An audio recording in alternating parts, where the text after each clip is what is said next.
Every person you're running after right now is slowly pulling away, and you don't even notice it. That friend who never calls you back, that love interest who keeps you on standby, that family member whose approval you keep hoping for, they're all telling you the same thing, but you're not listening. When you chase people, it's not just that you seem desperate, you actually become desperate, and desperation carries the most unattractive energy in the world. You turn into an emotional drain, pulling the life out of every connection because you keep needing instead of giving, creating, and adding value. The hard truth that no one wants to say out loud is this: the reason people avoid you isn't because you're not worthy, it's because your neediness feels overwhelming. You've become the person others see calling and think, not now, the person whose messages get seen but not replied to, the one whose invitations are gently turned down with fake reasons. There was once a great eagle born in the mountains who fell from his nest when he was just a baby. A farmer found the small bird and, unsure what to do, placed him with the chickens in the coop. Day after day, the eagle grew up thinking he was one of them. He learned to search the ground for food. He learned to make chicken sounds and flap his wings. Without lifting far from the earth, he truly believed he was a chicken, because that's all he had ever seen. Many years passed, and this eagle lived a life far smaller than he was meant for, until one day a different eagle flew above and noticed him pecking in the dirt. This eagle flew down and said, "What are you doing here? You're an eagle. You were born to fly above the clouds, not to search for crumbs with chickens." But the earthbound eagle replied, "No, you don't get it. I am a chicken. Look at my life. Look where I live, what I eat. I can hardly fly. I belong here." The wiser eagle didn't accept this the easy way. He carried him to the edge of a tall cliff and said, "Look in the water, see your reflection, your sharp beak, your strong claws, your wide wings. You are not a chicken. You were never a chicken. You're an eagle. And now it's time to remember that." And in that moment, the truth awakened something inside him, and he opened his wings, and for the first time, he soared into the sky, finding his place among the clouds. My friend, you are that eagle, but somehow along the way, you started thinking you were just a chicken. You began chasing others for their approval, for their attention, for their love. You started settling for crumbs of connection. When you were born to earn respect, you chose to live below your power because you forgot your real nature. The most harmful addiction in this world isn't to drugs or drinking, it's being addicted to approval from others. When you get hooked on validation, you give away your power to people around you. Your mood depends on who liked your post, who replied to your message, who smiled at you today. And at the end of the day, you feel empty because you spent all your energy trying to win people over who don't even know your true value. Hear me out. When you chase people, you step into what I call a mindset of emotional poverty. In relationships, you start acting from a place of not having enough instead of feeling full inside. You begin to think that love, kindness, and respect are limited things that you must beg to receive. But here's the truth that can change your life. There are plenty of people out there who will value you once you start valuing yourself. Think about what really happens when you chase someone. They run faster. When you call too much, they stop answering. When you text nonstop, they grow distant when you're always available. They stop appreciating you. This isn't because people are cruel, it's just how people behave. We are drawn to things that feel rare and strong, and we pull back from what seems too eager or clingy. The rule is simple but powerful. What you run after runs away from you, and what you stop chasing often finds its way to you. This isn't about playing games or faking anything, it's just about understanding how people and relationships really work. Think of the most appealing people you've met, not just good-looking people, but those who have something magnetic about them. What makes them so attractive? Is it that they're chasing others for praise or attention? Not at all. What makes them glow is that they're centered, confident, and at peace with themselves. They don't need anyone's approval to feel whole, and that calm confidence pulls people in. Your value can't depend on someone else's opinion, because those opinions change quickly. Someone who praises you today might doubt you tomorrow. Someone who supports you today might turn their back later. If your sense of worth depends on their approval, you'll feel like you're on a ride that never stops, going up and down based on how others feel. But if your worth comes from inside, if you truly understand your own value, if you know your identity, no matter who approves or not, you become steady and strong you become, naturally attractive people will want to be around you, not because you demand it, but because you're not draining them with constant neediness. Right now, some of you are still chasing friends who never return your messages, chasing people who don't notice your effort, waiting for family members to give approval they'll never give. You're wearing yourself out trying to earn value in places where it will never be given. Stop doing that. When you look in the mirror, the truth is right there. You see someone worthy of love, of kindness, of success. You see someone with rare gifts, with talents that matter. You see someone who should never have to beg for belonging. Your worth isn't up for debate, and it's not based on whether people recognize it or not. You have value simply because you exist, because there's something inside you that no one else on earth can bring once you stop chasing and focus on growing. Everything around you starts to shift once you stop searching for approval and start building your inner strength. You become someone new. You become the eagle you were meant to be, flying high above the ones who never understood your strength. It's time to return to who you really are. It's time to stop digging in the dirt for scraps and start rising toward your calling. The sky has always been waiting for you. Now, let me tell you about Maria. She was a gifted architect with a vision that could shape skylines, but she had one problem. She spent her days running from one company to another, showing her portfolio, practically pleading for a break. She waited long hours in lobbies hoping for a meeting. She made countless follow-up calls. She even offered to work without pay just to get noticed. And the more she tried, the more she was ignored. The more she begged, the more people saw her as unworthy. If she had to plead for a project, maybe she wasn't that talented. That's how they saw her. Maria was stuck, and her confidence was falling apart, until one day, after feeling completely drained, she made a new choice. She stopped reaching out. She stopped chasing. She stopped asking. Instead, she locked herself in her workspace and chose to grow. She took online courses, she learned new tools, she designed amazing buildings just because she loved it. She began writing a blog about her design ideas and creative thoughts. Time went by. Maria wasn't asking anymore. She was building, learning, evolving, and then something amazing happened. Those same companies that once ignored her began to contact her. They saw her designs online. They heard about her fresh ideas. They noticed her growth, and now they were the ones wanting to work with her. But here's the beautiful twist. By then, Maria was no longer desperate. She had built real value. She could choose her projects. The companies that once overlooked her were now trying to win her. She went from chasing chances to attracting them. This is what I call the magnet effect. You draw in what you become, not just what you hope for. If you act needy, you attract people who take advantage of need. If you act desperate, you attract those who feed off that. But if you become secure, skilled, and sure of who you are, you will draw in those who respect those same qualities. The difference between being needy and being needed changes everything. When you're needy, you pull energy away. When you're needed, you bring value and power into the room. Constant reassurance, constant attention, and the constant need for validation make people feel drained after spending time with you because you're always seeking something from them. But when you're someone who adds value, you offer wisdom, skills, joy, and solutions, people feel uplifted when they leave your presence because you've given something real to their lives. You become the kind of person others want around, not someone they feel they have to put up with. Desperation has a certain energy. It's a feeling people can pick up even from across a room. When you enter a space seeking approval, people notice. When you start a conversation fishing for praise, they sense it. When your social media posts scream for validation, it becomes obvious. And that desperate energy pushes away exactly the people you're trying to draw closer. Confidence, however, pulls people in. When you walk into a room sure of your worth, others are naturally drawn to you. When you speak with belief in your own ability, people pay attention. When you share what you know without begging for praise, people respect that. Confidence invites opportunity, connection, and success. But here's what many don't realize. Real confidence isn't about faking it. It's not pretending you're something special. It's about building yourself into someone you're genuinely proud to be.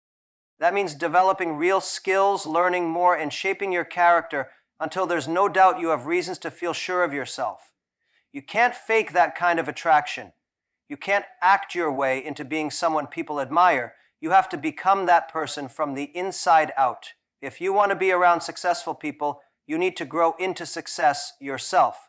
If you want loyal friends, you must be a loyal person. If you're looking for love, you have to be loving. This is the natural law of relationships. What you give out, you receive. If you show the world your neediness, the world sends back more of that same energy. If you're full of desperation, you'll find people who want something from you, but for the wrong reasons.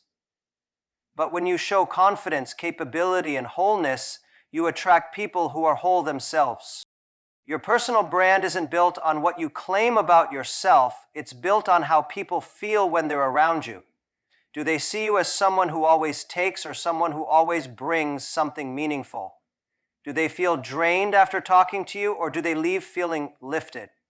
Are you chasing every opportunity or creating new ones through who you are? Starting now, let go of the chase. Focus on building. Let go of seeking and start becoming. Stop waiting for someone to complete you. Complete yourself. When you become the strongest version of you, the right people won't need convincing. They'll be drawn to your light naturally. Let me tell you about two farmers who lived next to each other in the same valley. Both inherited the same amount of land from their fathers.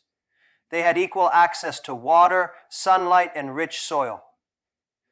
But their ways of farming couldn't have been more different. The first farmer, let's call him Thomas, spent more time looking over the fence than working his own land.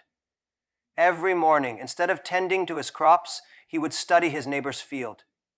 He'd criticize, complain, and compare. Why are his tomatoes so big, he'd say. It's not fair that his corn is taller. He must have some secret trick. Thomas became obsessed with what his neighbor was doing. He gossiped with other farmers, looking for answers, blaming circumstances, always looking outward instead of inward. His own land, meanwhile, was slowly falling apart because he wasn't giving it the care it needed. His neighbor Jacob had a completely different mindset. Every day before sunrise, Jacob was working. He tested his soil, adjusted his planting schedule, and kept learning. He studied agricultural journals, went to workshops, and talked to farming experts. He tried better seeds, rotated his crops, and experimented with organic fertilizers. While Thomas was busy talking, Jacob was doing. While one was judging, the other was growing. Years went by. Jacob's farm became more and more fruitful. Eventually, experts from all over the region came to learn from him. His methods were taught in farming schools. His crops won awards. Jacob had become the farmer others were now watching and admiring. Your life is like a garden. You have to ask yourself, what are you planting? Are you planting seeds of growth, skill, and wisdom? Or are you planting seeds of envy, criticism, and comparison? Because whatever you put into your life, that's what you'll grow. When you're focused on everyone else's progress, you end up stuck. Jealousy is like a weed. It chokes out everything good trying to grow inside you. Wasting your mental energy on why others are doing better leaves you with no focus left to make your own life better. Your problems, they're your responsibility. Your growth, also yours. Your happiness, same thing. The moment you truly accept that everything in your life is your job to improve, you gain the power to change it. Success leaves behind trails, but those trails are in the form of habits, not in the form of complaints. Instead of being bitter about someone's progress, observe it. Instead of tearing down someone's methods, learn from them. Instead of being intimidated, let their success be fuel for your own path. The ground of your life can grow anything, but it needs you to care for it. You have to pull out the negative thoughts. You have to feed it with positive action. You need to enrich it with learning and practice. And you have to protect it from the doubts and discouragement that try to creep in. When you give time and attention to your own growth, when you make personal improvement part of your daily routine, when you aim to be better today than yesterday, you become an unstoppable force for good in your life. Your garden is ready. The only question is, what will you plant today? Now let's go to the mountains. Long ago, where a blacksmith named Marcus lived. He worked alone in his forge. While others gathered the village square, laughing and complaining about their customers, Marcus was in his workshop, hammer in hand, flames roaring, deeply focused on improving his craft. People in the town thought Marcus was strange. Why doesn't he join us, they whispered. Why doesn't he come tell stories or hang out at the tavern? They thought maybe he was lonely or antisocial. But Marcus wasn't lonely. He was preparing. Day after day, year after year, Marcus studied his craft. He experimented with different metals. He adjusted temperatures. He worked on blade after blade, each one better than the one before. While others just talked about their jobs, Marcus was actually improving. While others complained about difficult clients, Marcus was solving problems no one else could. The steady rhythm of his hammer was the rhythm of his personal growth. The heat of the forge became the fire that pushed him forward. His quiet workshop became the place where he became great. Marcus knew what many didn't. Real greatness is built in silence, long before anyone sees it. Years passed, then one day something amazing happened. A royal messenger came to the village. The king had heard of a mysterious blacksmith whose swords were said to be unbreakable, whose work was unmatched. The king wanted a custom sword from this man. The villagers were shocked when the messenger walked straight to Marcus' door. The man they thought was strange and distant was actually the very legend they'd all heard about. Kings from far-off lands began traveling to his forge. Nobles lined up, hoping he'd accept their orders. Marcus had become someone the world couldn't ignore, not because he was loud or popular, but because he was excellent. This is what most people never learn. Solitude is powerful. It's not the same as loneliness. Loneliness is when you feel empty being alone. Solitude is when you feel full. Loneliness drains you. Solitude builds you. When you're alone with yourself, you meet the one person who matters most. You finally hear your real thoughts without the crowd's opinions mixing in. You reconnect with your own pace, your own dreams, your true self. But most people fear solitude because it brings them face to face with parts of themselves they've been avoiding. So they keep themselves busy. They stay surrounded by people. They fill every moment with noise to avoid silence. But silence is where growth begins. Solitude is where transformation starts. The strongest people aren't the ones constantly surrounded by noise. They're the ones who've spent time becoming solid in the quiet, in the world, are comfortable with their own company. They don't always need constant distractions or approval from others. They can sit peacefully with their thoughts, make decisions without asking everyone they know, and feel calm just being by themselves. Time alone isn't time wasted. It's time to prepare, it's time to think, it's time to plan, it's time to grow. It's the moment when you develop the inner strength that will support you through every challenge from the outside in. Those quiet times you build a solid foundation that no storm can shake. You gain confidence from truly knowing who you are.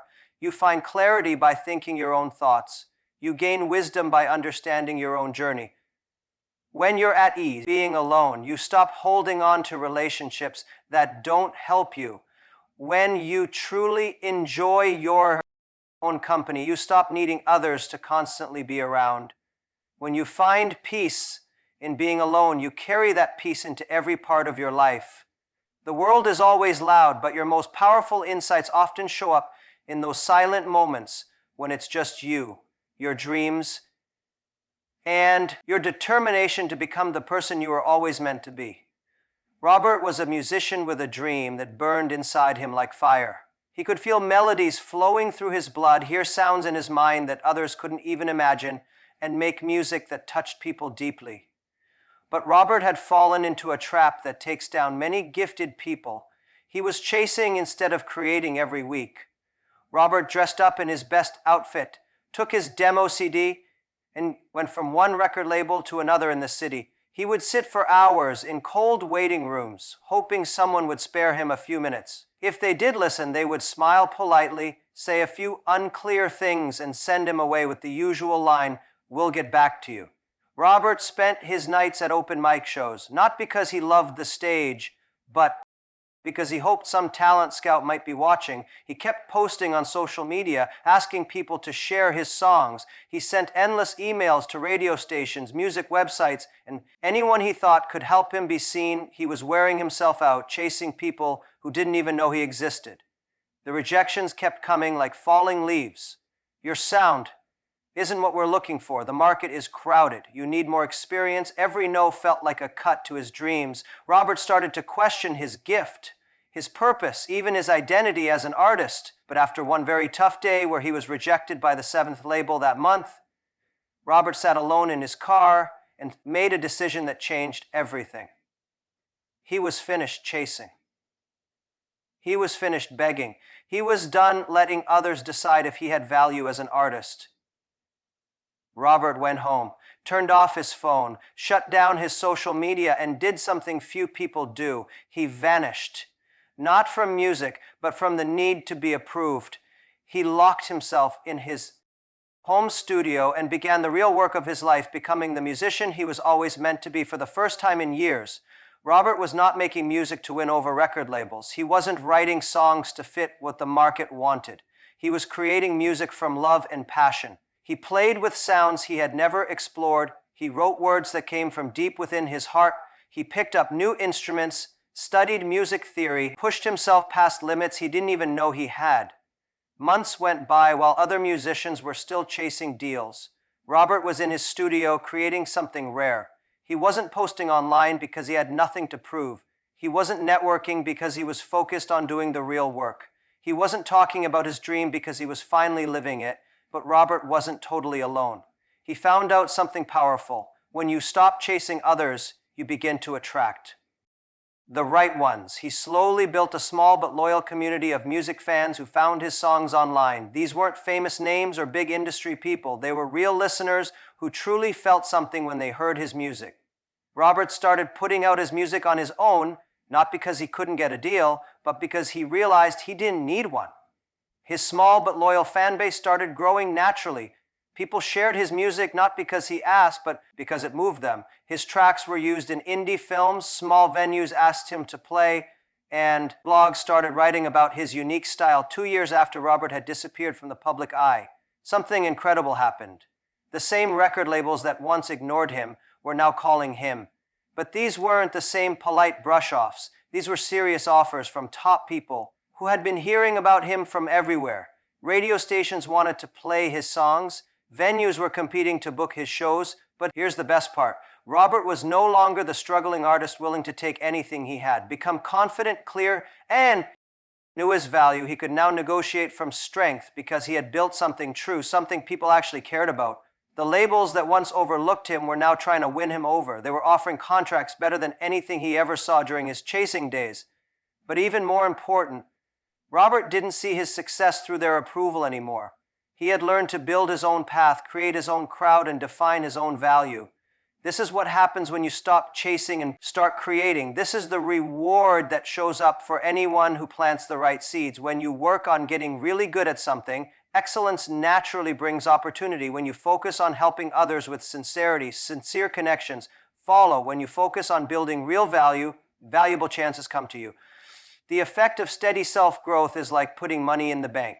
At first, it's slow, hardly visible, but as time goes on, it builds until the growth becomes huge. Every skill you learn, every page you read, every habit you improve, every effort you put into your better self is like adding to your own interest account. Strong relationships happen when you stop running after everyone. When you stop chasing, you have more time and energy to pour into the people who really matter. When you're not stretched across countless surface-level ties, you can form deep, meaningful ones with those who truly respect and appreciate what you bring. Real confidence and ability. Pull the right people and chances into your world, but that pull isn't fake or forced. It comes from truly becoming someone worth knowing, someone worth hiring, someone worth trusting.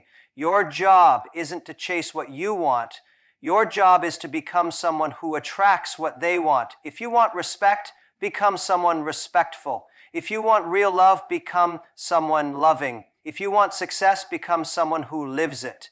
If you want loyalty, become someone loyal right now. No matter where you are in life, you get to choose. You can keep running after people who don't see your value, keep hoping for chances that may never come, keep draining yourself looking for outside approval, or you can choose what Robert chose, what Maria chose, what Jacob the farmer chose. You can stop chasing and start building. Your harvest is on the way, but only if you plant the right seeds today. Stop staring at other people's success and start working on your own path. Stop chasing people and start attracting them. Stop needing approval and start creating something truly worth approving. The world is waiting for what you have, but only when you stop running and start growing. Your moment is now, your season is here. Stop chasing people and begin creating the life you are born to live.